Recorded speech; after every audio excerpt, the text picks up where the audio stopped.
দিনের আলো যখন ফুরিয়ে আসে, আকাশ যখন গোধূলি লাল আভায় রঙিন হয়, তখন নীরের পাখিরা অস্থির হয়ে ওঠে নিজের ঠিকানায় ফেরার জন্য। মানুষের জীবনের গল্পটাও অনেকটা তেমনই। আমরা পৃথিবীর মোহে, প্রাপ্তি আর অপ্রাপ্তির ভিড়ে নিজের আসল ঠিকানা ভুলে যাই, বিচ্যুত হয়ে পড়ি রবের পথ থেকে। কিন্তু পরম করুণাময় মহান আল্লাহ তাআলা তার প্রিয় বান্দাকে খুব বেশি দিন দূরে থাকতে দেন না। তিনি তার অবাধ্য বান্দাকে দিনে ডেকে নেন। তবে দিনে ফেরার শুরুটা সবসময় রাজকীয় আয়োজন দিয়ে হয় না, বরং এর শুরুটা অনেক সময় হয় একরাশ শূন্যতা, এক বুক হাহাকার আর একটা প্রবল নিঃসঙ্গতা দিয়ে। মানুষ যখন চারপাশ থেকে আঘাত পায়, যখন আপন জনগুলো অচেনা হয়ে যায়, যখন তার সাজানো বাগানটা হঠাৎ করে এক ঝড়ে তছনছ হয়ে যায়, ঠিক তখনই মানুষ বুঝতে পারে যে পৃথিবীতে আল্লাহ ছাড়া তার আপন বলতে কেউ নেই। আমাদের জীবনে আসা প্রতিটি বিপদ, প্রতিটি চোখের জল আর প্রতিটি মুসিবত আসলেই শাস্তির চাবুক নয়, বরং এগুলো রবের পক্ষ থেকে আসা এক একটি কুদরতি ইশারা। সেই পরীক্ষার কষাঘাতে যখন আমরা ব্যথিত হয়ে যাই, বান্দা যখন দুহাত তুলে কাঁদে, ঠিক তখনই সেই কান্নাই হয়ে ওঠে তার রবের পথে ফেরার একটি টিকিট। আল্লাহ সুবহানাহু ওয়া তাআলা পবিত্র কুরআনে বলেছেন, ওয়ালা নাবলুওয়ান্নাকুম বিশাইইম মিনাল খাউফি ওয়াল জু' ওয়া নাকসিম মিনাল আমওয়ালি ওয়াল আনফুসি ওয়াস সামারাত। আমি তোমাদেরকে অবশ্যই পরীক্ষা করব, কখনো ভয় দিয়ে, কখনো ক্ষুধা দিয়ে, কখনো ধন সম্পদ দিয়ে, কখনো জীবন এবং ফসলের ক্ষয়ক্ষতি দিয়ে। আর যারা এরপরেও টিকে থাকবে আমার পথে, যারা ধৈর্য ধারণ করবে, ওয়াবাশশিরিস সাবিরিন, তার নবীকে তিনি বলে দিলেন, আপনি সুসংবাদ দিন সে সমস্ত ধৈর্যশীলদের। এখন একটু ভেবে দেখুন তো, যে অসুস্থতা আপনাকে হাসপাতালের বিছানায় শুয়ে দিল, সেই অসুস্থতাই কি আপনাকে শিখিয়ে দেয়নি কিভাবে রবের দরবারে সিজদায় পড়ে সুবহান রাব্বিয়াল আলা বলতে হয়?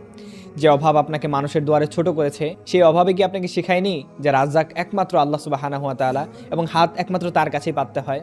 যে বিচ্ছেদ আপনার হৃদয় ভেঙে চুরমার করে দিয়েছে, সেই ভাঙা হৃদয়টাই আজ আল্লাহ সুবহানাহু ওয়া তাআলার ভালোবাসার উপযুক্ত পাত্র হয়ে উঠেছে। সাইয়্যিদুনা মুহাম্মদ আরবি সাল্লাল্লাহু আলাইহি ওয়াসাল্লাম একটি চমৎকার হাদিসে কুদসিতে আল্লাহ তাআলার মমত্ববোধ বর্ণনা করেছেন। তিনি বলেছেন, ইদা তাকাররাবাল আবদু ইলাইয়া শিবরান তাকাররাবতু ইলাইহি যিরাআন ওয়া ইদা তাকাররাবা ইলাইয়া যিরাআন তাকাররাবতু ইলাইহি বাআন ওয়া ইদা আতানি ইয়ামশি আতাইতুহু হারওয়ালা।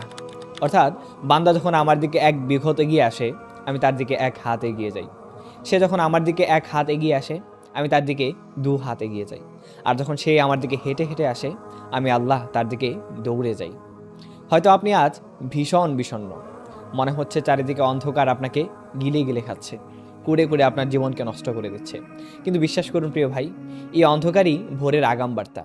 আপনার যে বিপদ আপনাকে আল্লাহ সুবহানাহু ওয়া তাআলার কথা স্মরণ করিয়ে দিচ্ছে, তা সেই নিয়ামতের চেয়ে উত্তম যা আপনাকে আল্লাহ সুবহানাহু ওয়া তাআলার কথা ভুলিয়ে দেয়। আপনার রবের দরবারে ফিরে আসার জন্য কোনো আড়ম্বর লাগে না, শুধু এক ফোঁটা তপ্ত অশ্রু আর একটি গভীর দীর্ঘ শ্বাসই যথেষ্ট।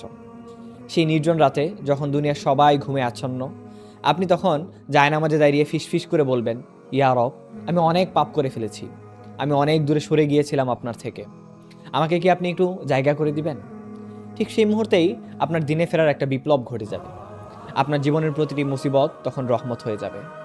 আপনি বুঝতে পারবেন আল্লাহ সুবহানাহু ওয়া তাআলা আপনাকে কষ্ট দিতে চাননি, তিনি শুধু চেয়েছিলেন আপনি যেন তার কাছে ফিরে আসেন।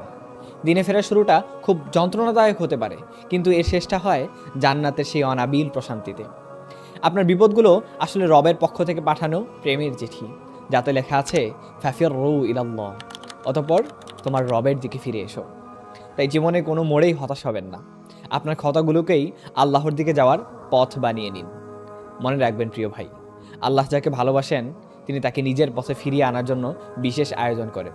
আপনি যদি আজ তার কথা ভেবে একটু আবেগপ্রবণ হয়ে থাকেন, তবে জেনে রাখুন আপনার রব আপনাকে ফিরে আসার সুযোগ করে দিচ্ছেন। তিনি আপনাকে ডাকছেন। আপনি কি ফিরবেন না তার পরম মমতাময়ী কোলে? আপনি কি ফিরবেন না আপনার রবের কাছে? তবে আর দেরি কিসের? অন্তরের সব গুনাহগুলোকে ধুয়ে মুছে সাফ করে এবার ফেরা হোক রবের দিকে।